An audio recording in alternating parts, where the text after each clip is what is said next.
leave a comment right now and say, yes. I was standing on my balcony tonight. Everyone else was asleep. Complete silence, just me, under a vast sky of stars. And do you know what I was doing? Nothing. Absolutely nothing. Just breathing. Just looking up. Just existing. Me. The man who builds rockets and electric cars. The billionaire who's constantly in the headlines. Standing alone in the darkness like a child, filled with wonder at the night sky. And in that moment of doing nothing, I felt something I haven't felt in years. A profound sense of peace, of connection, of rightness, more happiness than signing a billion-dollar deal or seeing a successful rocket launch. It made me wonder, when was the last time you just looked at the stars? When did you last feel the warmth of sunshine on your face without rushing somewhere? When did you last hold a real book, feeling its weight and smelling those pages? When did you last truly taste your food instead of eating while working or watching something? We've engineered a world that's incredibly complex. Notifications, deadlines, breaking news, constant urgency. And I'm part of that problem. I've built technology that keeps us connected but sometimes separates us from what's right in front of us. I remember as a child spending hours just watching ants building their colonies, following a single cloud as it changed shapes across the sky, listening to rain hitting the roof. Simple experiences that filled me with fascination and joy. Somewhere along the way, I forgot how to do that. I became so focused on the future, on Mars colonies and sustainable energy and artificial intelligence, that I stopped experiencing the present. I was always on to the next thing, the next problem, the next solution, always pushing forward, rarely being still. I know many of you remember a time before smartphones and social media, before we carried the world's information and all its problems in our pockets. You know what I'm talking about when I speak of these simple pleasures because you lived most of your life with them.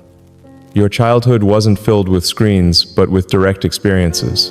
Climbing trees, playing board games with family, making things with your hands.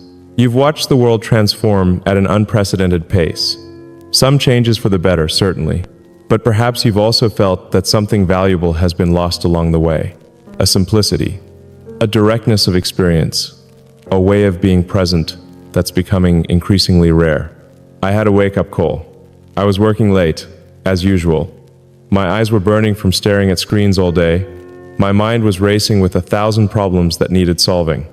My phone wouldn't stop buzzing with messages that all seemed urgent. I felt something I hadn't allowed myself to feel in years. Utter exhaustion. Not just physical tiredness, but a bone-deep weariness of spirit. A voice inside me asked, "What's the point of all this if you never stop to actually live?" That question hit me like a physical blow. What was I working for? What was I building toward? What was the purpose of all this success if I couldn't remember the last time I had simply enjoyed being alive? I walked outside that night, just like tonight, and looked up at the stars. And for the first time in decades, I just looked. I didn't think about the physics of stars or the possibility of interplanetary travel. I didn't check my phone or make mental notes for work tomorrow. I just stood there and experienced the vastness above me. Something shifted in that moment. A realization that all my striving, all my achievements, all my wealth meant nothing if I couldn't appreciate the miracle of existence. If I couldn't taste my food or feel the wind on my skin or really listen to someone I love without part of my mind being elsewhere, standing there under the stars, I found myself questioning everything. What am I doing with my life? Am I spending my time on what truly matters? Have I been so busy building the future that I've completely missed the present? These questions haunted me as I stood there in the silence. I thought about my children. When was the last time I was fully present with them? Not checking my phone while they told me about their day. Not thinking about work problems while playing with them. Not rushing through bedtime stories to get back to emails. I thought about all the dinners I'd eaten without tasting, the conversations I'd had without really listening, the sunsets I'd missed because I was looking at a screen instead of the sky, the countless moments of potential joy I'd sacrificed on the altar of productivity and achievement. And for what? Another zero in my bank account? Another headline? Another company? Another technological breakthrough? Don't misunderstand me. I'm proud of what I've built. I believe in the work I do. I think pushing humanity forward matters deeply. But at what cost? What's the point of creating a better future if I'm not alive to the present? If I'm teaching my children that work always comes first, that achievement matters more than connection, that doing is more valuable than being? I was hit by the memory of my son asking me to play with him last week. Not now, I'd said, barely looking up from my phone. I just need to finish this one thing. That one thing led to another, and I never did play with him that evening. The look of resigned disappointment on his face haunts me now. He's getting used to my unavailability. He's learning not to ask. Is that the legacy I want to leave? A child who knows his father values work more than relationship? A child who learns that success means sacrificing the present moment for some hypothetical future that may never arrive in the form we imagine? But what if that moment never comes? What if I reach the end of my life having accomplished extraordinary things, but having missed ordinary moments of beauty and connection that make life worth living in the first place? I thought about all the people who work for me, thousands of brilliant minds dedicating their time and energy to my vision. How many of them are missing their children's baseball games, their anniversaries? Simple moments with aging parents who won't be around forever?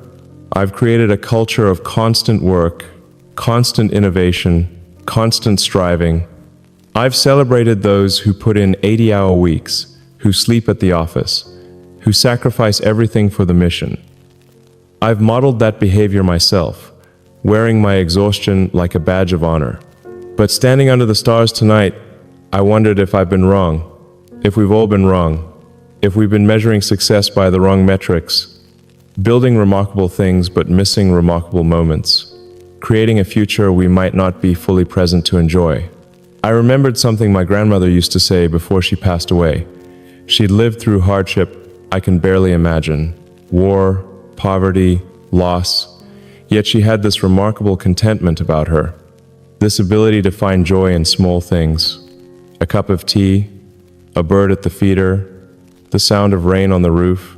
When I asked her once what her secret was, she smiled and said, "There is no secret, just pay attention."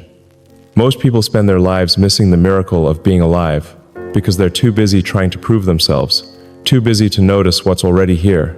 I dismissed her wisdom then, thought it was just the perspective of someone who hadn't had the opportunities I had, who didn't understand ambition or vision, or the drive to create something extraordinary. But now I wonder if she understood something I'm only beginning to grasp, that the most extraordinary thing might be the ordinary moment fully experienced, the sunset actually seen, the conversation actually heard, the love actually felt. I looked at my phone, still in my hand, even as I stood under the stars. Hundreds of notifications, thousands of people wanting pieces of my attention. The world expecting me to be constantly available, constantly productive, constantly pushing boundaries. And for the first time in years, I powered it off completely. The screen went black. The constant pull of demands and expectations momentarily severed. The silence that followed felt strange. Uncomfortable at first, then increasingly peaceful. Like putting down a heavy weight I'd been carrying so long I'd forgotten it wasn't part of me. I stayed out there for hours, just looking up at the stars, just breathing, just being a human being instead of a human doing. And in that simple shift of attention, I felt something I hadn't felt in longer than I can remember. A sense of enoughness, of being complete just as I am, not for what I've achieved or created or accumulated, but simply for the miracle of being alive under this vast sky of stars. I don't have all the answers tonight. I don't know exactly how to balance ambition with presence, vision with contentment, achievement with appreciation. I don't know how to change a culture. I've helped create that values productivity over humanity, future over present, doing over being, but I know I need to try. For my children, for the people who work with me, for myself, for the brief, precious time I have on this planet that I've spent so much energy trying to leave.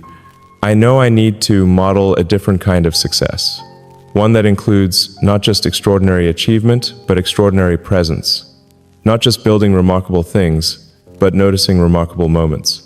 not just changing the future, but fully inhabiting the present. As I finally came back inside and sat down to write this, I felt compelled to share these thoughts with you, because I suspect many of you have had similar realizations, perhaps earlier in your lives than I have in mine.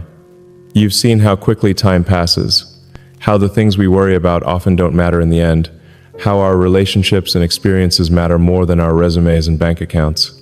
You've learned through living what I'm only beginning to understand.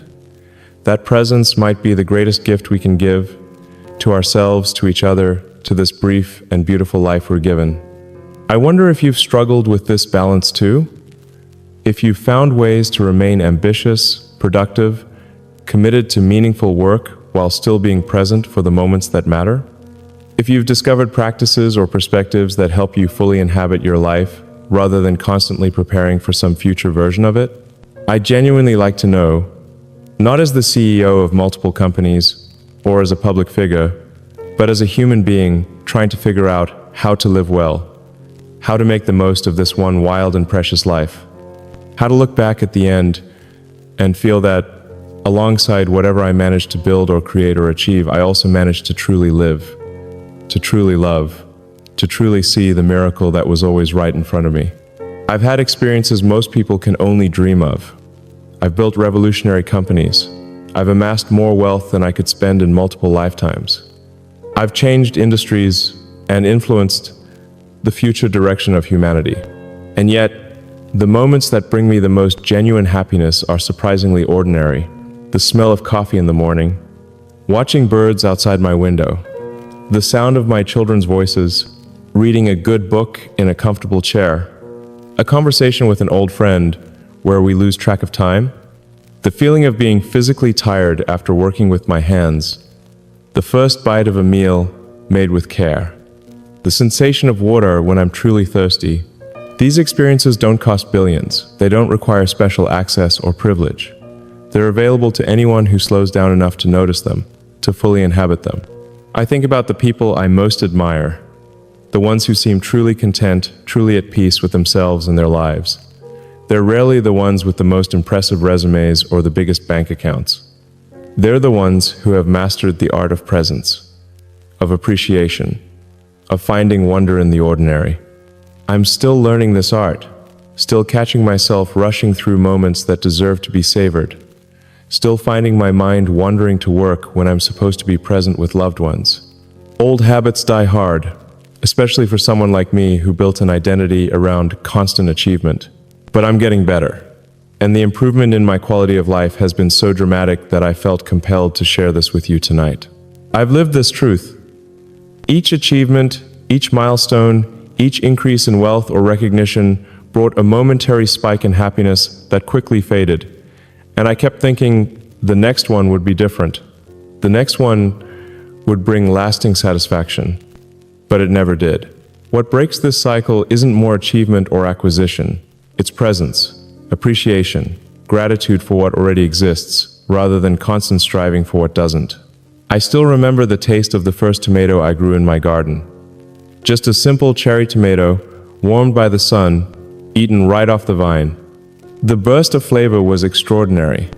Sweeter, more complex, more alive than anything I'd bought in a store. Not because it was objectively better, but because I had watched it grow, had watered it daily, had anticipated that moment of harvest. The joy of that simple experience far outweighed the pleasure of dining at world-class restaurants or drinking $1,000 bottles of wine. Not because those experiences aren't enjoyable, they are. But because the tomato was experienced fully, with complete presence and appreciation, while the fancy meals were often consumed amid business discussions, with my mind elsewhere, I look at many of my wealthy friends and see the same pattern. More houses than they can live in, more cars than they can drive, more clothes than they can wear, and yet, a persistent emptiness, a restlessness, a sense that happiness is always around the next corner, with the next acquisition or achievement. Meanwhile, I have friends with far less material wealth who seem genuinely content, who fully enjoy a simple meal, who find wonder in a walk through the neighborhood, who are fully present for a conversation, not checking their phone or thinking about what's next. The difference isn't in what they have, it's in how they experience what they have. I've spent much of my life focused on the future, on progress, on innovation, and I still believe in those things deeply. But I've come to understand that if we sacrifice the present completely for some hypothetical future, we end up with neither. We miss our actual lives as they're happening, always chasing something just beyond reach. There's a balance to be found between ambition and appreciation, between striving and savoring, between building the future and fully inhabiting the present. I'm still working on finding that balance, still learning to be fully present for the simple moments that make up a life, still catching myself when I start to rush through experiences that deserve to be savored. But I can tell you this with certainty.